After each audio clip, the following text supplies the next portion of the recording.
गुजरात के मुख्यमंत्री नरेंद्र मोदी कुछ भी करते हैं तो विवाद होता है। उन्होंने उपवास किया सद्भावना के लिए, लेकिन इसे भी कई तरीके से, कई नजरों से देखा जा रहा है। कोई इसे राजनीतिक चश्मे से देख रहा है तो कोई इसे प्रधानमंत्री के रास्ते का एक पुल बनता हुआ देख रहा है। बात करने के लिए खुद मौजूद है हमारे साथ नरेंद्र मोदी।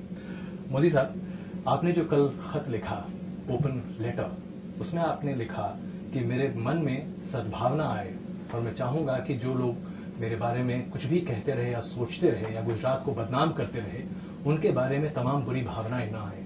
क्या अभी तक आप आहत रहे हैं कि लोग आपके ऊपर और गुजरात पर जो आप कहते हैं तमाम आक्षेप लगाते रहे हैं? मैं पहले भी कभी आहत नहीं था, आज भी आहत नहीं हूं, लेकिन आहत के सिवाय भी तो एक स्टेज होता है जो इन सब के बावजूद भी अपनापन कैसे पनपे। किसी ने कुछ कर दिया, उसके बावजूद भी अगर मैं अनशन पर बैठा हूं तो मुझे भी तो ईश्वर से कुछ अपने लिए मांगना चाहिए। तो मैंने खुद के लिए मांगा है कि मुझे शक्ति दे, जो मुझे सबसे प्यार करने की ताकत दे, सबको अपना बनाने की ताकत दे। और ये तो निरंतर प्रक्रिया है जो चलनी चाहिए। देखिए, ये जो बार बार बातें उठती हैं, आप जब भी कुछ करना चाहते हैं लोग उसे एक अलग नजरिए से देखते हैं। अभी जब आप उपवास पर बैठे तो लोगों ने कहा कि लाल कृष्ण आडवाणी की रथ यात्रा के मुकाबले कहीं न कहीं आप इसे एक नया स्टंट के तौर पर इस्तेमाल कर रहे हैं। क्या वाकई में ऐसा होता है? आपकी सोच ऐसी होती है? देखिए, मीडिया को गर्मागर्म समाचारों की जरूरत होती है। अगर वो लॉजिक जिन्होंने भी शुरू किया, क्योंकि मैंने देखा कि आपके खुद का भी यही लॉजिक था परसों या 2-3 दिन पहले,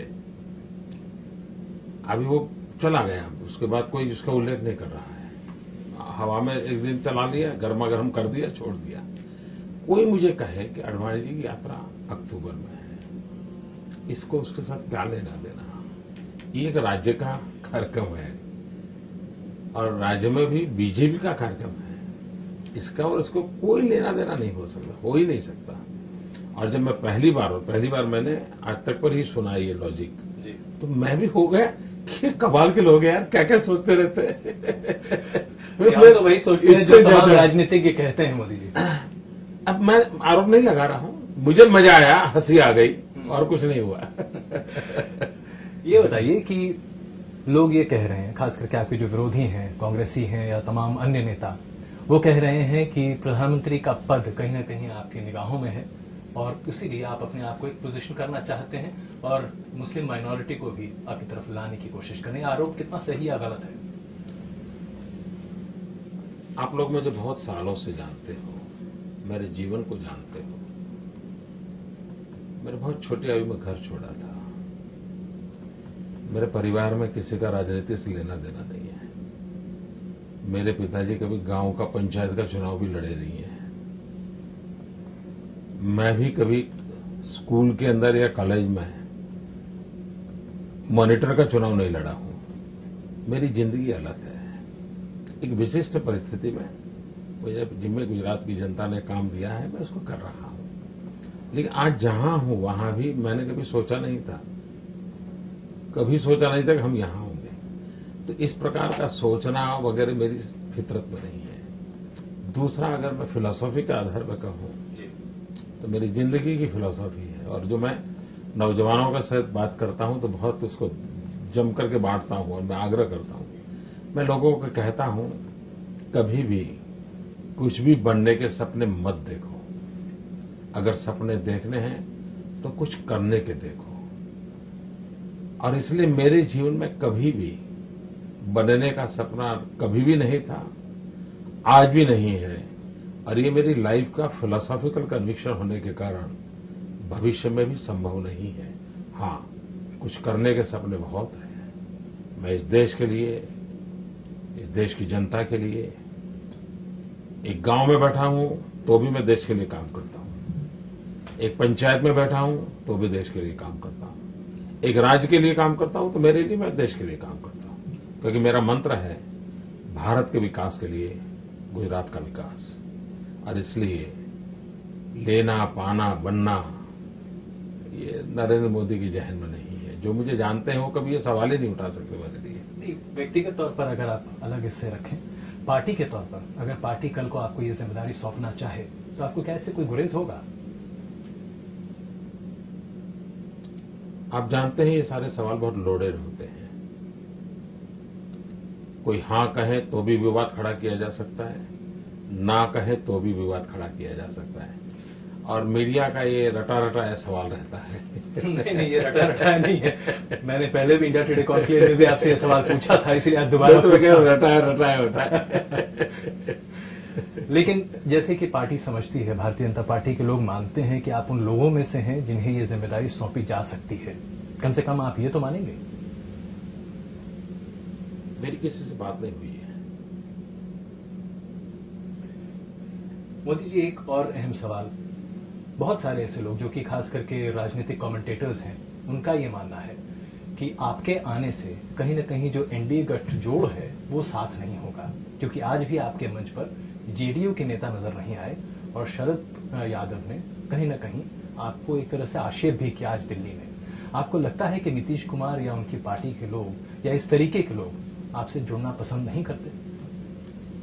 देखिए, एनडीए का भारतीय जनता पार्टी हिस्सा है। मैं भारतीय जनता पार्टी का कार्यकर्ता हूं, मैं भारतीय जनता पार्टी का मुख्यमंत्री हूं, तब भी एनडीए तो चल ही रहा है और बड़े अच्छे ढंग से चल रहा है, तो सवाल का निशान क्यों उठा रहे हो भाई? एक और सवाल मैं आपसे जानना चाहूंगा मोदी जी, व्यक्तिगत तौर पर पिछले 9 साल से लगातार आपके ऊपर एक के बाद एक आघात होते रहे हैं। रात में जब आप अपने बिस्तर में सोते हैं, कई बार आपको लगता होगा कि क्या वाकई में ये सारे आरोप मेरे ऊपर सिर्फ इसलिए लग रहे हैं कि मैं नरेंद्र मोदी हूं, या इसलिए क्योंकि मैं बहुत अच्छा काम करता हूं?